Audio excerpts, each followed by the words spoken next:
Abantu besifazane i-wrong lento eniyenzayo. Uya-understand ukuthi ubuhlungu kanjani. Uyabo le nto zoma-cheating and stuff. Umuntu uma ngabe umbambile eyenza le nto leyana waxolisa, mxolele uma umxolela, ungathi uyamxolela kanti wena uyazazi ukuthi awuxolile usazopheya, usazomgila. Ibuhlungu le nto. Ibuhlungu, angiyifiseli muntu, ibuhlungu le nto leyana. Ibuhlungu, yeyi, ibuhlungu. Ningayenzi, ibuhlungu le nto leyana.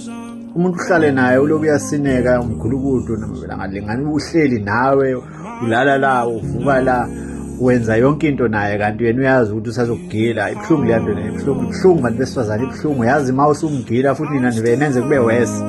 Angisalali-ke manje, ngiyacabanga ukuthi ade bekuphendule, uyabona? Ibuhlungu le nto. Ibuhlungu kodwa nje ningayenzi.